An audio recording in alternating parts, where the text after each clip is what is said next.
Ekpe is known for its flourishing fish business. Of course, that is not all about this community in Lagos. On this episode of the program, we explore what brings these people together in terms of culture and tradition. What do they do for fun? And do they have a different identity, different from the state? Welcome to Community Report. I am Dari Idu.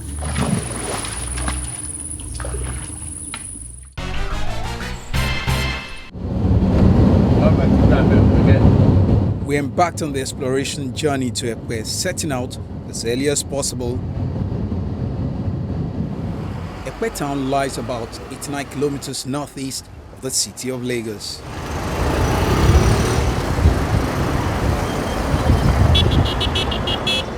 The division is made up of 2 local government councils, Ekpe and Ibeju Lekki. There are also 3 local council development areas, Lekki, Ikosi and Eredo, with Ekpe as the divisional headquarters.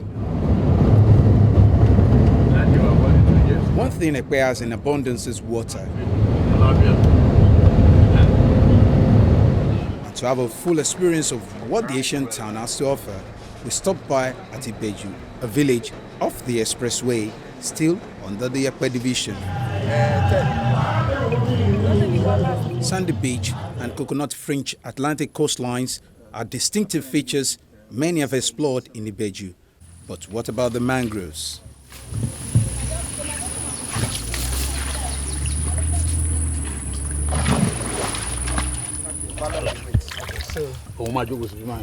So we hopped on this canoe and ready to travel on the water path.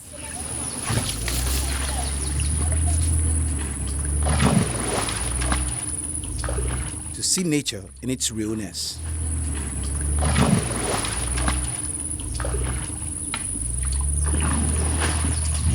Mangrove forests were once generally dismissed as swampy wastelands.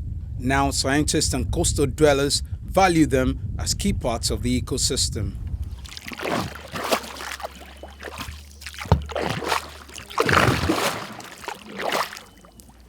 Mangroves, seagrass beds and other aquatic plants work as a single system to keep coastal zones healthy.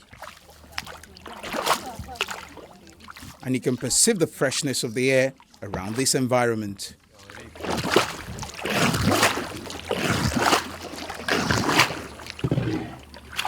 The Ekpe mangrove is about 13 feet deep, and as we travel along the narrow water path, guided by the plants, we can tell the mangrove provides essential habitat for many creatures. People would be occupying this particular space in no time. And of course, that would come with some mixed feelings. Could mean that development is coming to this area. But then we can also look at it from the point of deforestation and how it would affect the environment. Because, of course, all of this that you're looking at, the trees, the plants, they contribute immensely to the environment and the health of the waters and what we also are breathing. So, but we've traveled really far from the shoreline. We're still traveling. There's a particular point they said the current of the water will be so high to the point that we won't be able to move again. So we're about a minute or 2 to get to that point. Mangroves also prevent erosion, protect the land and the people who live around them from waves and storms.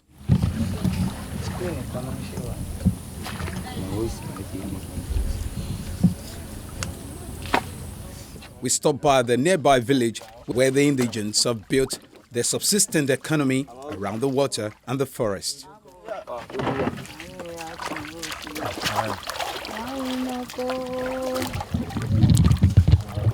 Firewood, charcoal and other forest extracts form part of the major trade. Aside fish, are there other things that people come here to? Yeah, like snakes, crocodile, alligator. So there are snakes and crocodiles. Yeah. I hope they don't attack people. No. Are you so sure? When they're hearing our voice, Yes. they're moving again. So we have traveled from the shoreline to this point, say about 20 minutes or so. And at this point, we're turning back. We're moving back to where we started the journey from. That's because our tour guide said at this point the current of the water is so high, and of course the canoe man is finding it difficult to paddle at this point. And so this is where we turn back after seeing the beautiful scenery here in the Beju area of Lagos. After our expedition on the water, we returned to road travel.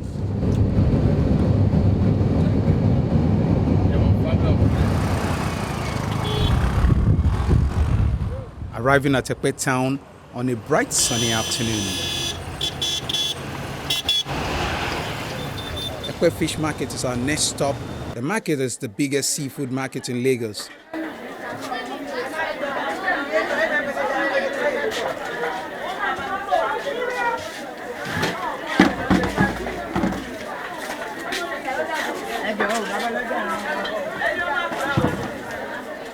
Different types of fish and different sizes, all in display.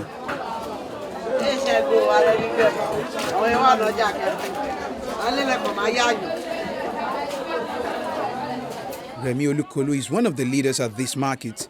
She takes us round. We get many types of fish, like yellowtail, orange fish, barracuda, black catfish, white tilapia, but the two have the same species. And many kind of fruit and a vegetable in this market. As you see this lagoon near us at Ekpe, we get big fish in this market. You can get fish like 150, 200,000 in this market. Yes, one fish, like orange fish and bakere.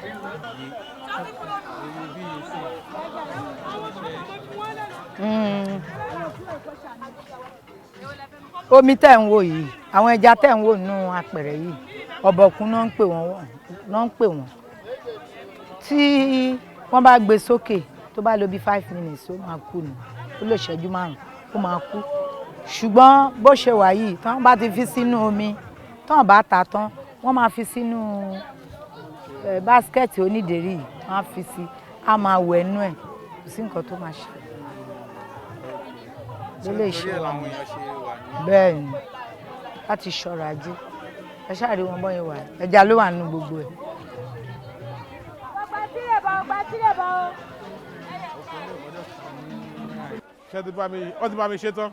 Opoluwa Rosije loves to come to the market, not only because of the variety it has to offer, but to get the best bargain.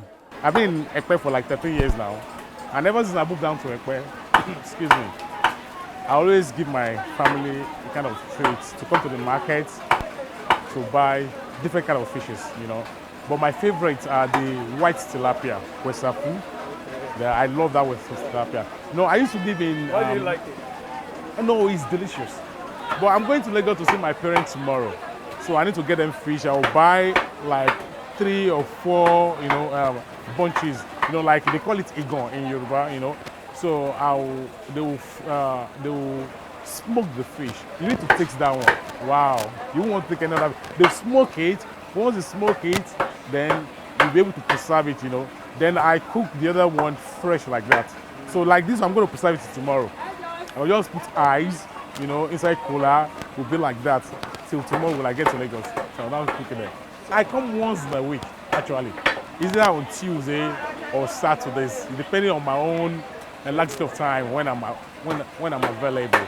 But basically weekends, you know, you're home, everybody's home. You need to, you know, make some special food. You know, not that you can get this type of fish outside the market too, but you can't get it at the rates you're going to get in the market here. So that's why it's preferably for you to come down to the market to buy whatever you want to buy. So you want to tell me that one of the major things keeping you in a pet is the fish, right? No. Apart from the fish, I told you earlier, I've been 13 years in Ekpe. I tell you, it just took me 3 months to get settled down in Ekpe. After that 3 months, coming down, wow, the environment, the serenity, you know, there is no hustling and bustling in Ekpe. If I tell you you won't believe that I'm that old. I'm honestly speaking, because I won't have gray hair. You have peace of mind in Ekpe. You sleep well, you eat fresh things. In my own house in Ekpe, I have all the vegetables that I planted. When you go to the market, you get them fresh. Look at the fish here. By this one get to the inner Lagos, it will be triple or double the price, you know. But it won't be as fresh as it is. Have you been to the tarmac? You see fish from the water. The thing that they are bokus, you get it there, fresh. The tastes are different from those that you get in inner Lagos. That's why it's better for you to come to Ekpe. It tells us what makes Ekpe special to him. For me, Ekpe is like central to me. I'm traveling to Osun State, Oton Ayigbaju, next week. From Ekpe to Oton Ayigbaju, I'll just drive down. I don't have to disturb myself that I'm going to go into traffic. Simply, people that are coming from Oton to Lagos, I will branch from Ijebu-Ode. Before they will get to Lagos, I've eaten, I've slept, you know, I've even taken some bottles of beer, you know.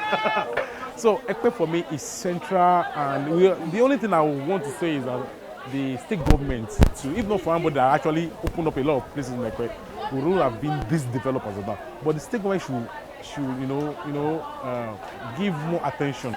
So you know there is a lot of potentials in this town. All this place, look at the coastal line. Is what they call it. Is tourist centers, you know. So the Lagos state government should try to, like, you know, as well invest more in Ekpe, in the people of Ekpe, and in the culture of Ekpe. Now look at our road networks. From here to Ijebu-Ode now, it's taking like maybe 12 minutes. It's not. So those are the things, and we have constant light in Ekpe. So those are the things that actually attracted me to Ekpe. And I would say I've been an advocate for Ekpe now. Because anytime I travel down to the main Lagos, I do tell people, come. Ekpe is where it's happening now. Because security-wise, you know, the environment is cozy, the people are friendly, you move around, you mind your own business, nothing to disturb you. Everything in Ekpe, for me, is actually affordable. On December 26, 1851, in what is now known as the bombardment of Lagos, Britain intervened in Lagos politics by executing naval action against Kosoko, then Oba of Lagos, ousting him and installing Oba Akitoye, who had promised to embrace abolition.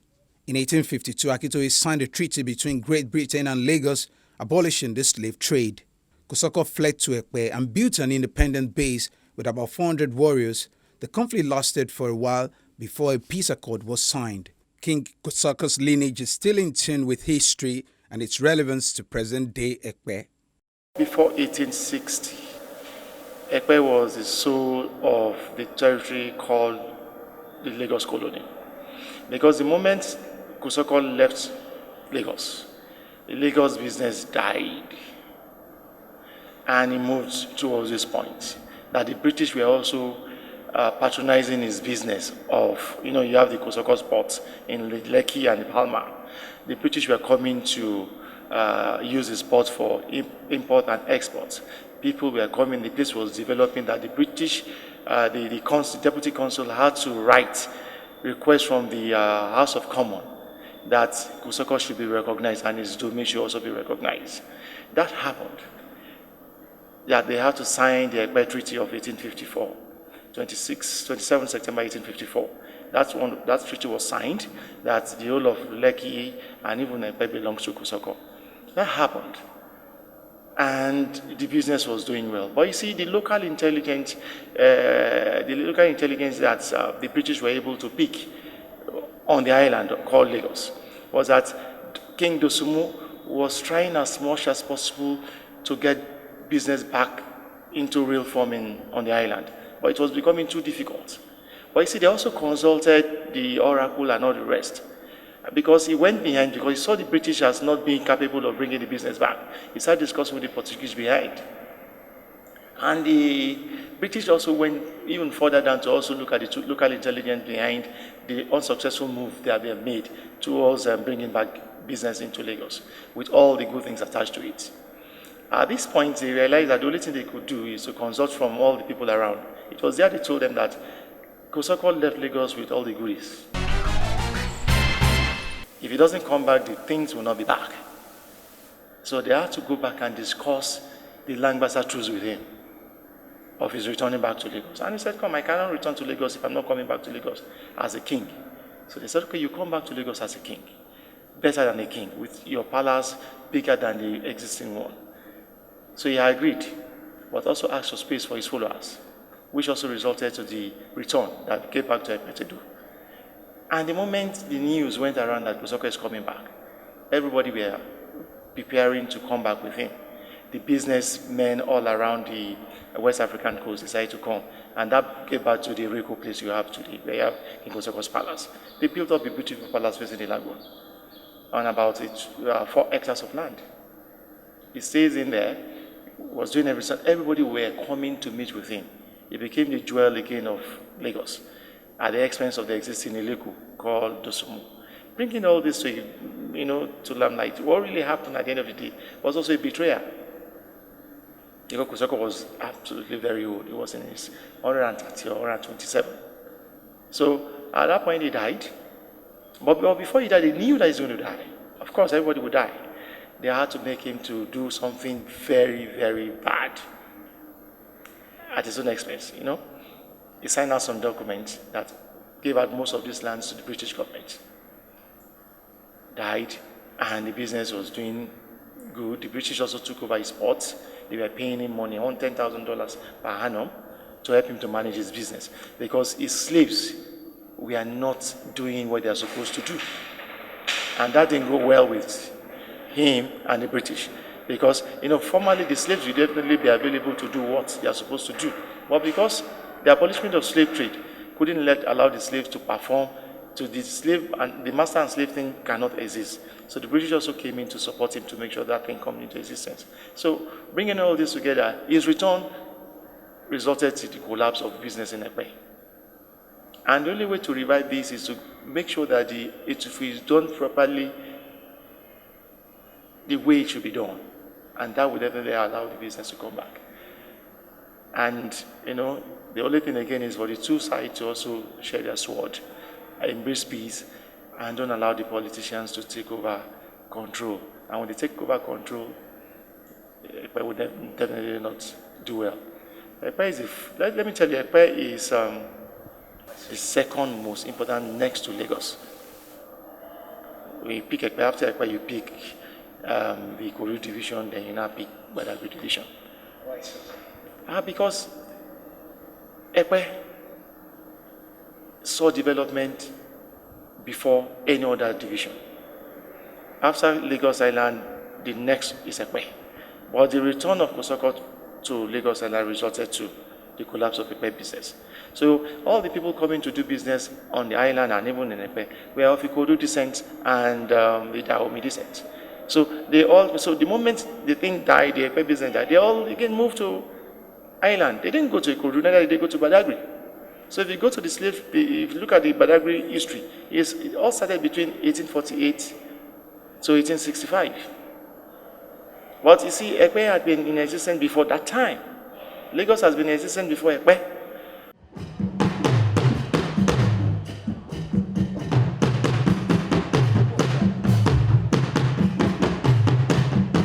The grand entrance of King Kosoko gave birth to a festival widely celebrated in Ekpe to date.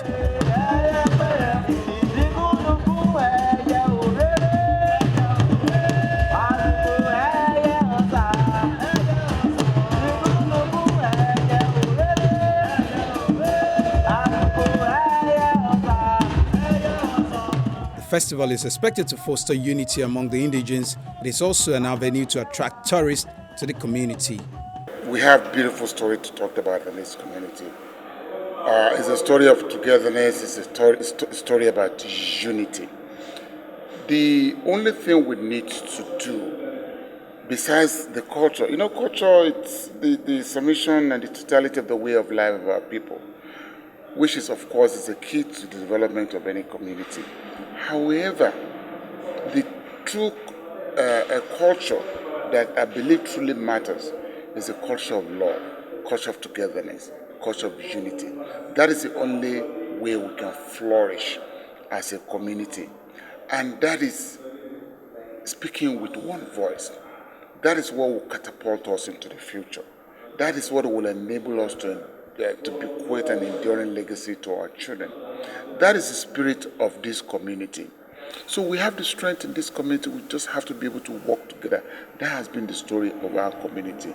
We have all the resources here. We have all the benefits here. Our story has been a story of forging the broken shards of our history to emerge as a force to be reckoned with in this community, in Lagos State.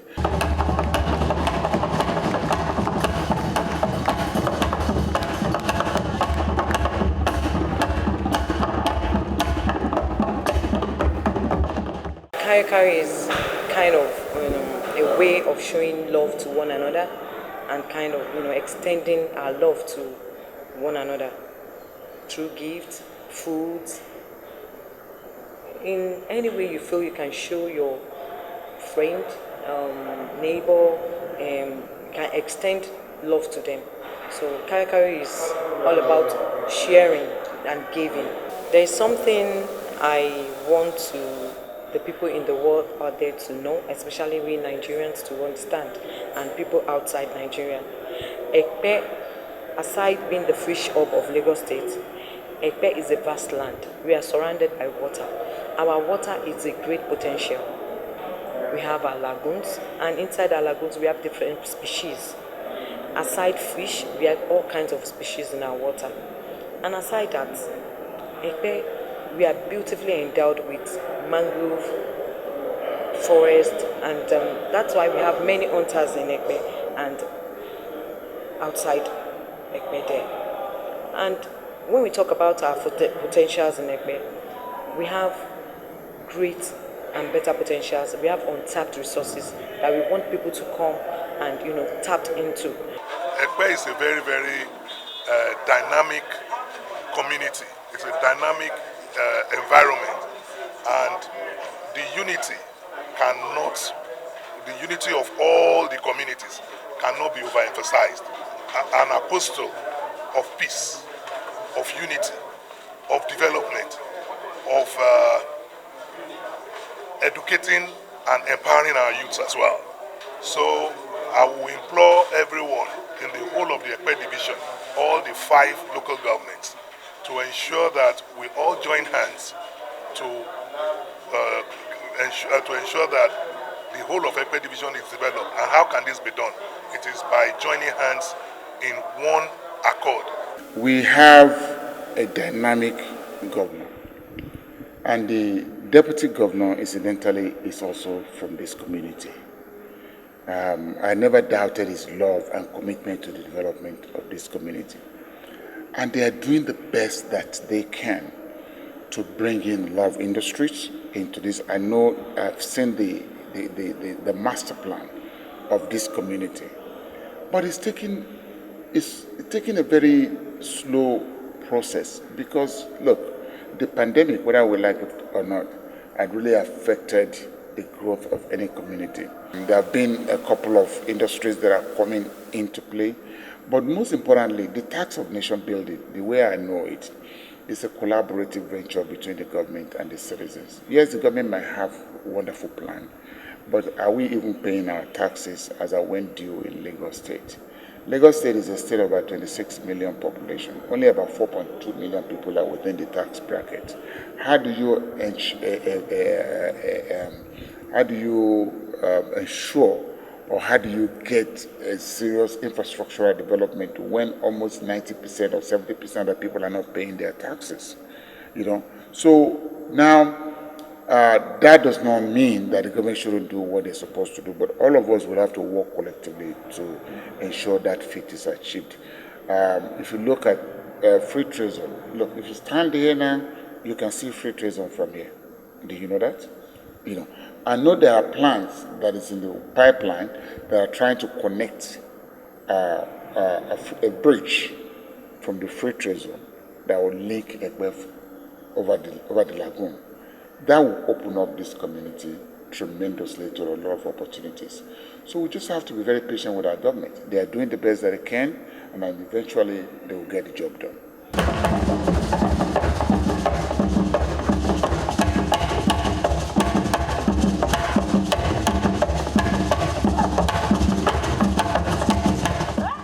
The annual Ekpe Kayo Festival has various activities lined up: a drama presentation, traditional dance performances, and highlights of the event performed at the waterfront.